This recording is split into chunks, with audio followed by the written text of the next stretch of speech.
Hey guys, thank you for tuning in to this new episode of the Mindful Steward podcast. Today I have a little bit of an unorthodox plan for this episode. So basically, in all honesty, I'm going to talk about myself and how I got into mindfulness so deeply and how I kind of became so interested in all of these different personal growth topics. And it's actually an episode that I've been really reluctant to do. I know I was talking with my friend Pat Wiltsey in one of the last episodes. He and I started writing a lot around the same time, and he expressed this feeling that more recently he just is not interested in posting really self-absorbed content where it's more just self-reflection, and he's trying to kind of do something different where he gets to learn or provide value or document different kinds of information. And that's basically what this podcast is for me. I think I was going through the same kind of thing, and I was getting really bored of just writing in general and just bored of just writing about myself as well. And several of the guests that I've had on this show and a few of the different listeners have kind of messaged me asking for more context into certain things that I've mentioned about what I do and what I'm doing and what I did and what I went through. So I feel like I'll just turn half this episode into that, and the second half will be basically my reflection on the first 11 episodes, because a lot of these people who I'm chatting with and a lot of the other people who I'm meeting and kind of lining up new conversations with, they have similarities in the way that they think, and I think it just is cool for anyone listening or even for myself to just kind of think about these things and absorb them a little bit more. So I'm just going to talk about my story, and then I'm going to get into that as well. If you are enjoying the show at all, please subscribe wherever you are listening. It just helps me get it in front of more ears and more listeners, so that always helps as well. I'm just going to dive into this now. I'm going to keep this as brief as I can while hitting on, I think, all the things that are actually important. But I did not find mindfulness because of any kind of traumatic point in my life. I know that seems to be a very common theme that I meet among people, and they find a lot of comfort in mindfulness, and it brings them a lot of understanding of what they want to do, and that is what it did for me as well. But I've had a relatively cushy life. I'm a pretty fortunate person, so I'm just going to acknowledge that right off the start. But I came across mindfulness basically in university when I was experiencing some really extreme stress, and that had a lot to do with the fact that I hated school. So I came across some books. In the summer, I read a lot more. I was up north tree planting, and that's also kind of an insanely stressful time. So I was reading some stuff about mindfulness for the very first time. I believe that is when I picked up The Power of Now by Eckhart Tolle. And that book is pretty out there. It's really hard to understand the language in that, but it really opened my mind to the thought that you don't just have to feel shitty all the time. There are practices and methods and certain ways of thinking that can really change that. So that really for years threw me down this path of almost only reading nonfiction, growth-oriented content. And I would say that it was a good 4 years of that. I read tons of stuff, and I wasn't really practicing any of it. That's the thing. And I went through a big injury that kind of screwed up my plans for what I wanted to do in my early 20s, and that changed things a little bit, and I ended up just kind of traveling and trying to cope with the fact that I didn't know what the hell was going on by just having fun and living very short term. And almost 2 years ago now, I basically hit a point where things were kind of not where I wanted them to be.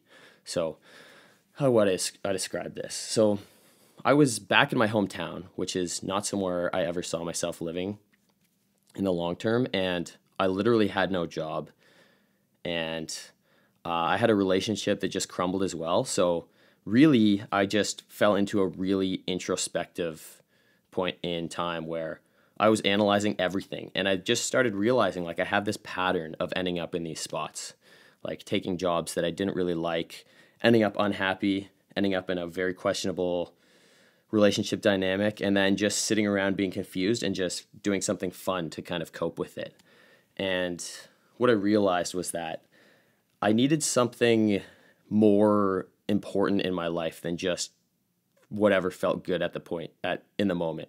So, not that I was a really indulgent person, but if something made me feel bad or I didn't like it, I would just avoid the responsibility for how I felt and how that might be affecting me. And I would just save up money and go on another trip, or I would just avoid the displeasure of trying to find a job that I liked, or avoid the fear of being rejected from all these jobs that I might actually like and maybe these people that I actually liked. So that really was a guiding factor in my life for quite a long time. And it was a pretty brutal way to live. So when I was sitting around, I basically started reading The Subtle Art of Not Giving a Fuck. I hate to associate it to one or two specific writers because there was a lot more going on, but I had read this personal growth content for years. I came across that book a while before. That was actually the third time I read it. And it's a complete take ownership for your situation type of book. And it kind of snapped me out of it. And then I read a book by Jordan Peterson, his new book, 12 Rules for Life. Same kind of thing. It's a book that helps a lot of people like me understand that you can never externalize the stress or the results of your life. You just can't. It's a really questionable way to look at the world, and it doesn't really get you anywhere. And I realized after reading both of those books again that I was a complete victim to that mentality. And I had a victim mentality in general, you know. My parents would ask me like, "Hey, how's your job hunt going? Have you thought about what you're going to do next?" And my response would be, "Yeah, nobody's hiring." You know, it was always an external reason. I never took the ownership at all. And I was pretty bummed out at this point in time when I was reading those books, and it really snapped me out of it. And I immediately started networking and actually putting an effort in, and I found this awesome job opportunity. And it made me feel really good that I had actually taken action and made it happen. And my boss really appreciated me, and we had this awesome dynamic, and that was the beginning. And I'm not even trying to say with this story that I'm some kind of really high achieving person. I think I just hit a point in my life where I understood what had to be done. And I just started approaching things a little bit differently. That summer, it was a lot of thought about my life goal and my intentions, because I learned that you really do need to have a lot of intention in your life, because then you're basing your actions on values of your own and goals of your own. And everything kind of has a purpose in one way or another. So I found that really important. And considering the fact that half of that slump was caused by a relationship not working out, I spent a lot of time thinking about that as well. And I got really real with myself in all of these areas. You know, I actually kind of took a pen out and wrote down and thought about all the really shitty tendencies that I have. And for the first time on the relationship side of things, I really realized that I actually did not know what a healthy relationship dynamic looked like. I did not know what respecting yourself in a relationship meant at all. And that was because my parents were divorced, and they divorced at the end of high school. So I'm going to say, I don't know, 4 or 5 years after I even got to the age where I would be interested in dating. And their relationship was pretty unhealthy for a long time before that, before the actual divorce. So I actually did not know what healthy relationships looked like. So I actually took the time to try and figure out what the answer to that question was. You know, what was a healthy dynamic? And I realized that I had this pattern of not having self-respect with the people that I date. You know, truthfully, I would spend a lot of time with girls who tended to walk all over me, or they would bail on my plans all the time, and they would act passive aggressively. And I really had to step back and think to myself, what is my end goal here? You know, I'm looking to have a healthy relationship with someone who, a mutual thing where I can take ownership for my situation and they can take ownership for everything on their end of things.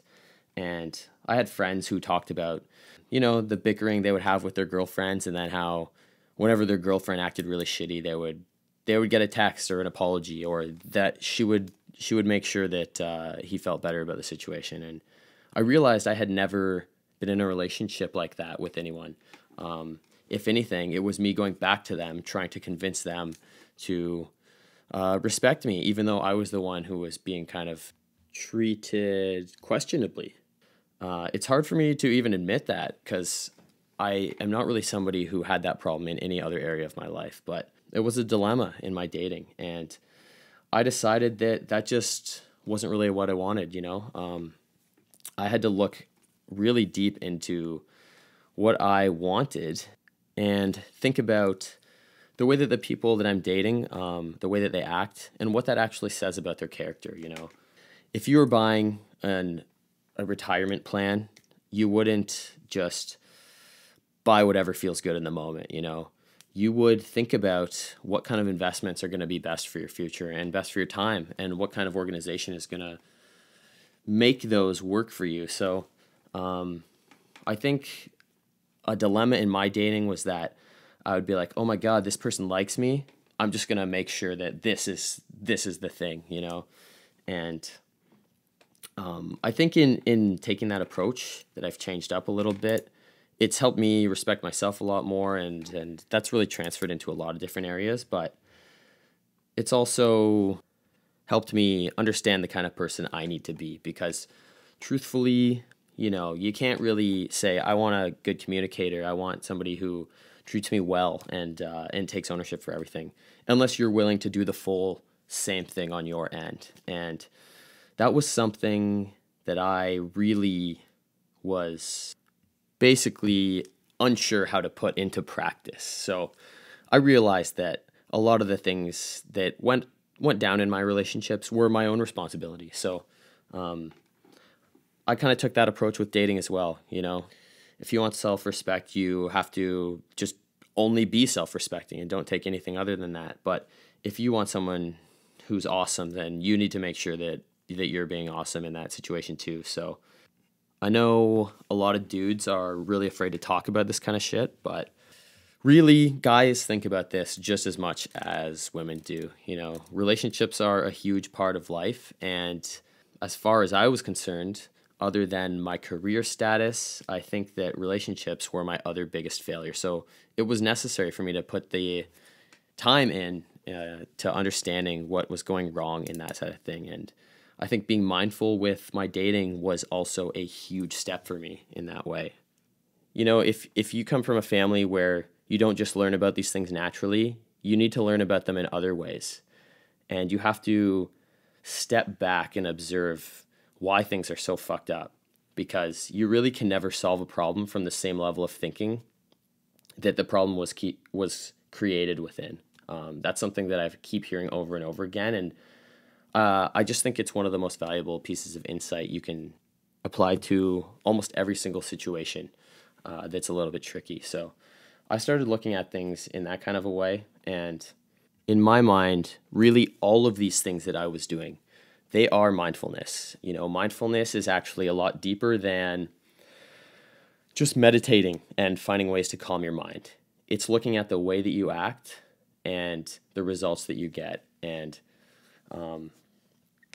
putting you in alignment with the things that you actually want. You know, if you want people to value your character, you have to be a valuable character, you know, be that. Don't step around kind of avoiding that transition and that change by saying that you want that, you're going to do this, you're going to do that. For myself personally, I took the approach of basically thinking about what would the kind of person that has all these things that I want be, what would they do, and what would they think? And you know, somebody who has great relationships would be self-respecting, and they would be a great person to be in a relationship with. And somebody who has a lot of value in their professional life would be someone who puts effort into the areas that they actually care about, and they would take steps that scare them. And how would this person think? You know, they would think positively, and they would think confidently. And this is where I would say the third part of this whole transition happened for me, is when I got really interested in the ways of thinking specifically in positive formats. So it's a very real thing that your thoughts and the way that you think on a subconscious level was basically programmed into you from the way that you were raised as a kid. And this is why a lot of different psychiatrists and psychologists theorize that, people who have really unhealthy parental dynamics and, people who might not be so fortunate with their home life, they start to beat themselves up on a subconscious level based on these kind of tragedies. And I don't know if tragedy was the right word. I think that puts a little bit too negative of a twist on it. But you subconsciously tell yourself that you can't have these great things and that your life is so fucked up because of the fact that that's what you've seen, and that was programmed into you.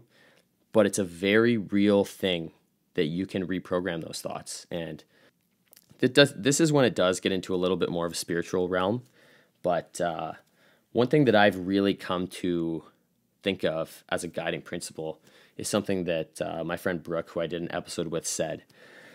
And basically, spirituality is looked down on so much in this day and age. And I would say people are a little more open-minded right now in particular than they used to be, but spirituality is looked down on because people see it as something that doesn't work, or what's the point in believing all this stuff? It's not like it changes your life. Like the law of attraction doesn't change your life, but the point of spirituality and mindfulness is not to change your life. It's to change the way you are so that you can be the person to change your life. This is probably the point where I really started seeing major results from meditating and journaling and affirmations. And there's a lot of different reasons. There's a lot of different people that influenced me to do this, people who I really respected and people who were doing really cool shit and they had the lives that I would want to be living myself. So I took it seriously and I got a lot into mindfulness because of that. And I am really blown away by how different my default thinking and thoughts are nowadays. And it's because I put in a lot of time trying out all this mindfulness stuff. And that is why I personally have become a massive advocate for it. This podcast is not supposed to be a complete mindfulness shift, whatnot. And this is really the only episode I'm going to do where I go this deep. I wanted to get it out there. Now I have something I can refer back to or anything, but I don't want any more of this content to be self-indulgent like this, but I did want to kind of outline my story and the things that I've come across through this. But really, the entire goal of this podcast for me initially was to be the one who gets to dictate my sphere of influence. And when I was back home in London and nothing was really working out for me, I can honestly say, I don't mean this in an offensive way to anybody at all, but my sphere of influence was not that great. A lot of the people I spent time with weren't doing much. They were not doing things that I really admired at all. And once I got up to Toronto and started spending time with a lot of other people who I've always admired, and I got to kind of be better friends with people who I just knew a little bit, I really saw an incredible value in that. And I thought that this podcast would be a really cool opportunity for me to just connect with those people, to, learn how they think and try and make my life a little more like that.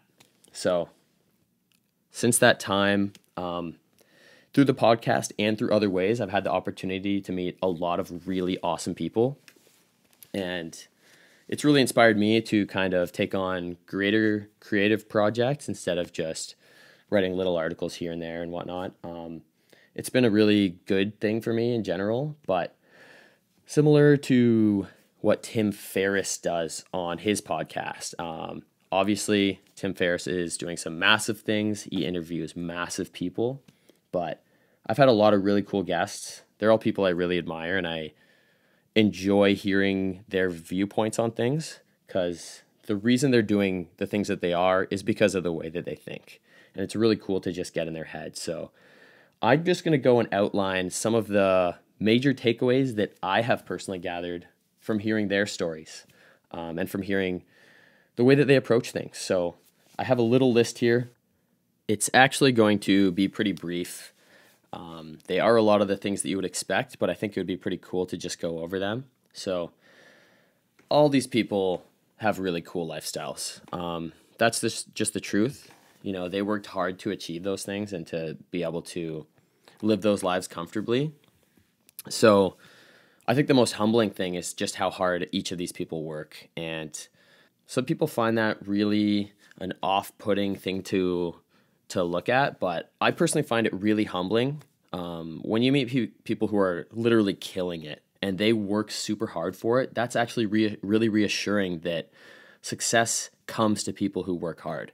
You know, I think the fear that people have, including myself, is that we're all going to work super hard and we're not going to be able to enjoy the fruits of our labor at all. And I don't think that really is the case. Unless maybe you're working hard at something that you just don't enjoy, because the passion in your work really is a huge part in the results that you get. So for me, that was such a simple thing to acknowledge, but I find it really reassuring, and I really enjoy it every time I meet someone and they're like, yeah, I've been working all week, but all these awesome things are happening. It's such a cool thing to hear every time.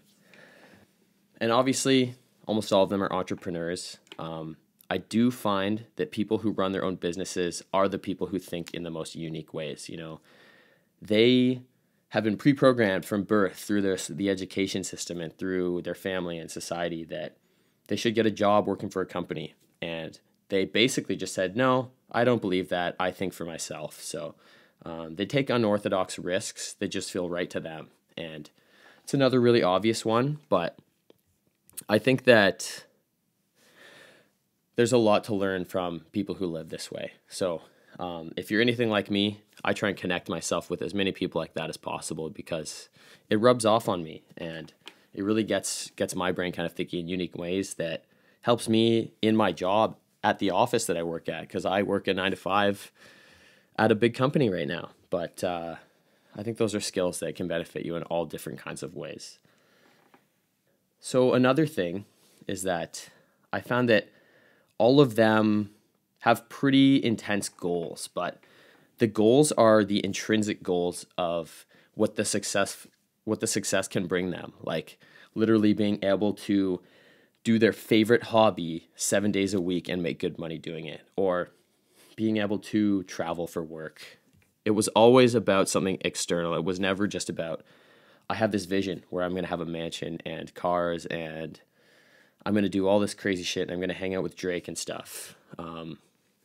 It was always about what they get from it and how happy they get to be.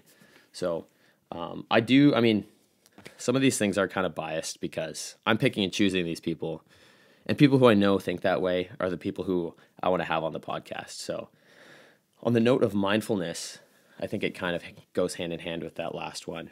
A lot of these people have mindfulness practices. I think almost every single one of them did. I think a couple of them, I didn't talk about it with them, but I just know that they do. They're people who I know decently well.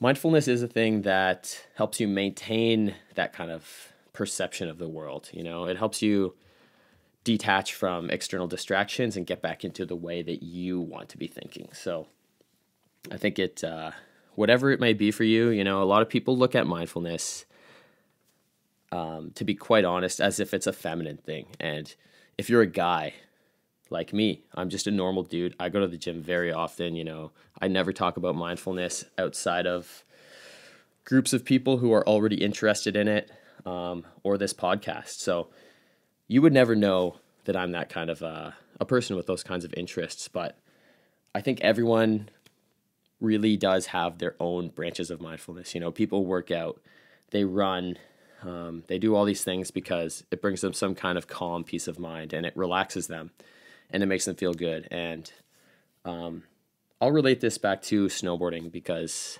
snowboarding was a huge part of my life and it's a pretty intense activity. You know, when I go snowboarding, I'm in a terrain park. I'm doing maneuvers that I could slam my face on a pile of ice like at any second.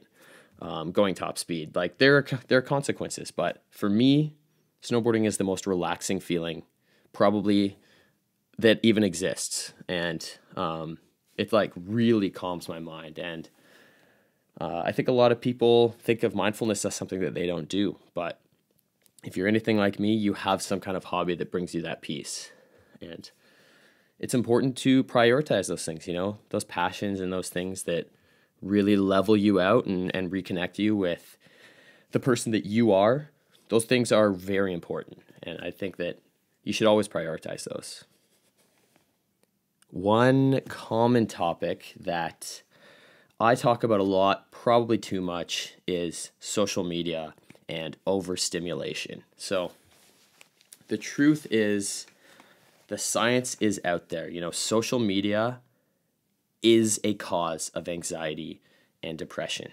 And this doesn't apply to everyone, but I'm just going to say it. I know a lot of people are afraid to, but if you're a young man and you grew up as a millennial, just like I did, porn is a huge thing.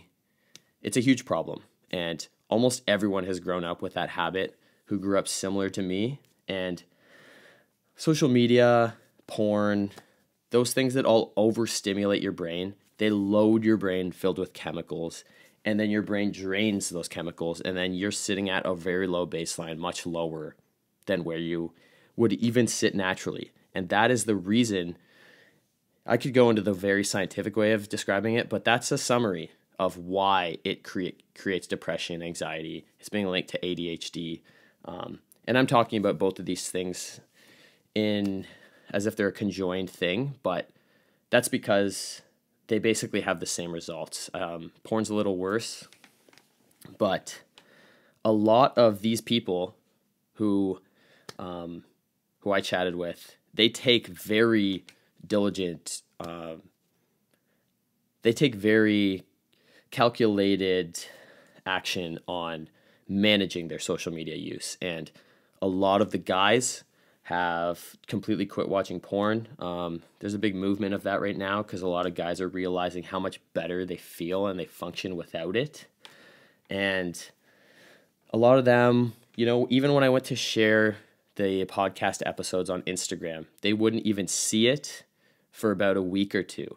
And then they would send me a message and be like, hey, I just saw it. Thanks for posting. And a lot of the other guys just didn't even have Instagram. And they basically mentioned that they had it deactivated for the time being because they were just on a little bit too much. And this seems to be a common theme among people who are really productive.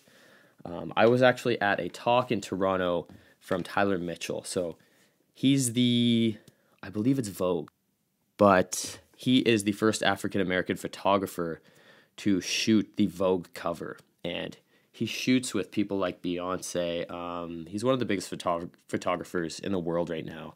And he basically was saying that every time he goes to create a big project or he's going on a trip and he's specifically trying to shoot a lot for a book or he's doing a lot of work, he just deletes Instagram. Or he just fully pays someone else to just manage it for weeks at a time so that he doesn't even have to open it once. And I really resonated with that because it's cool to see people who are so aware of these things. And it's a really harsh perspective, but I personally believe that now that we all know how bad social media is, if you choose to spend tons and tons of your time on there, and then you later are stressed out about the fact that you feel slightly depressed or anxious, then you're not taking personal responsibility for your situation.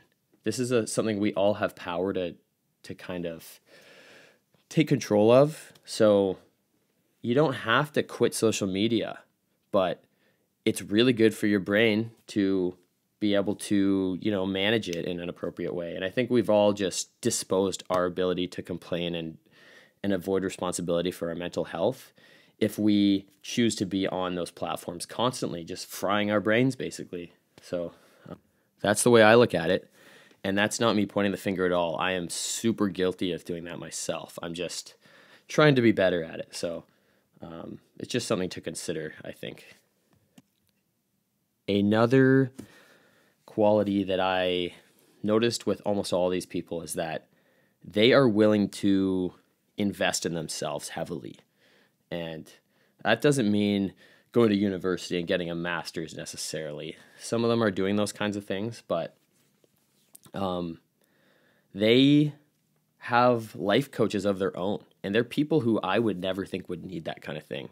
But they find value in having somebody who knows more than them, helping them with what they're doing and helping them learn more. And my friend Lauren Ruddick, she's a really well-renowned yoga instructor. She was a really good example of this, because she was talking about how she's paid for different coaches. She's been a yoga instructor for a long time now, teaching really, really awesome stuff. And she continues to go back and do trainings of her own all the time. And my friend Robbie, he's a digital nomad, and he runs a mindfulness and digital nomad retreat. And he said he just invested a large amount of money in a really big coach who is basically a marketing expert and really helps people create revolutionary organizations. And he's spending a huge amount of money on this, but he feels really good about it. And I know myself personally, I've struggled with this all the time. I look at my money and I go, hey, what would I rather do with this? Would I rather invest in that kind of thing where I have no idea what the results will be? Or would I rather spend that going snowboarding and going on a trip? And that's a tough choice for me. Even now, I think I would still probably pick the trip just with the stage that I'm at in my life. But it's just something to consider, These people don't hesitate with that at all. They see those as opportunities and they dive in. And the fact that they're so engaged in those things are probably half the reason they get all the results back. But definitely just another thing, just some food for thought. When those kind of opportunities pop up in our lives, maybe it's a good thing to consider them. So this is going to be the last thing I point out. A lot of the people I had on this podcast so far are pretty spiritual, free-thinking individuals. So I would say they're already the kind of people who would maybe be more into this stuff in general. But my first guest was a lady named Lauren, and she's a life coach. She's a business coach, a little bit different. But she was really into the law of attraction, and we had a conversation about that. And since that time, I keep hearing about this all the time. And I wrote about it a little bit. I think, truthfully, the law of attraction has been kind of skewed in Western culture to mean that, put a vision board up with all the things that you want and basically just sit around visualizing those things, and they will just come to you. Don't stress about it. Just let the attraction happen naturally. And there's an element of the don't stress about it part that is true, but that is not what the law of attraction is by the traditional teachings. And the law of attraction is that, I mentioned it earlier, it is that you get a reflection of what you are being. So if you choose to be an amazing person who's just creating shit all the time, what you want to come from that is just going to come to you naturally. You got to think about, what you want so that you can start being the end result of what you want in your own life. And that is basically what manifesting is. That's a word that is used in so many different ways. But literally on episode 2, I had Max Eberhardt. I love all the conversations I had with everyone, but I think this was the most, even though it was just the second episode, it threw me for a loop. And I still think about it all the time because now I keep hearing about it from people like him everywhere. And he basically, unknowing of what the law of attraction is, he started telling me about how he is really interested in manifesting. And he came to Toronto and he knew exactly what he wanted to do. He wanted to be producing music with top artists. And he had a giant whiteboard and he had all over his walls all his goals written. And whether it's a magical law of attraction thing or whether it's just practical implementation of goal setting, I think that, so just to clarify, he achieved all those things that he wanted in just about 1 year and he just started taking music production seriously within that 1 year. So it was an absolutely amazing feat. He's doing even crazier stuff now. I keep seeing him post really wild stuff. And I think having those goals and affirmations basically plastered all around you, what it does is it just reminds you all the time of how you want to be, what kind of person you want to be, how you want to feel, and your goals. And it's just your sphere of awareness. It's the same thing as if someone asked you, hey, how many people have you seen with green hair? You would say probably, if you're me and you haven't been thinking about green hair at all, you would say, I never see anyone with green hair. I don't know what you're talking about. And suddenly you're going to walk around and you're going to start seeing people with green hair just because you're aware of it. So being aware of your goals and having that intention set is basically how you manifest things, because you just become aware of every little thing that can get you in that direction. And that comes full circle with everything. You know, it comes down to mindfulness, because if you have a goal of anything, I wish I could think of a really good example right now, but and you're just floating through your life and something related to that goal or something related to an opportunity related to the person you want to be able to have the things that you want. When those opportunities pop up, you're going to recognize them for what they are. And it's a really powerful thing. I personally, in the last year or two, I'm just going to add these in here. The best things I've found for myself are managing my overstimulation, journaling. So basically journaling and affirmations all the time, like all the time. I do it several times a week, usually whenever I'm sitting around and I even have a slight feeling that things are a little unclear. I just remind myself of, like, this is how I want to feel. This is what I want, you know, and I do it for a lot of different things. And I didn't really talk about this with other people, but I'm going to stop it after this. I don't want this to turn into a tangent of where I'm talking about all the things that I do, but beneficial stressors, you know, do the sauna, do cold showers, fasting, all of those things. You can look into it yourself. These are kind of more personal choices, but they've helped my mindset quite a bit, you know. Teaches your body how to handle stress, and it also teaches you how to be disciplined. So those are the biggest things for me. I think those are pretty much all the points that I wanted to point out about the first 11 episodes, but maybe I'll keep doing these reflective things once I have a lot of new episodes, but my suspicion is that they're all going to be pretty common, and hopefully I'm just going to be able to interview a lot of different kinds of people as well. So I don't think there's going to be as much of a need for it, but in the end, I guess all of these episodes are just for me to kind of connect with people or reflect on certain things, or even just feel that nice, free feeling of vulnerability. So if you are enjoying these episodes, that's cool. Please subscribe. And I know I'm looking forward to getting back to interviewing people and learning about them so that I can keep learning more and connecting with even more cool individuals. So I forgot to mention at the start, but I'm releasing a set of meditation resources on my website. Hopefully it'll be up by January. I think it will be. And if you subscribe, you'll get updates based on that as well. So thanks for tuning into this one.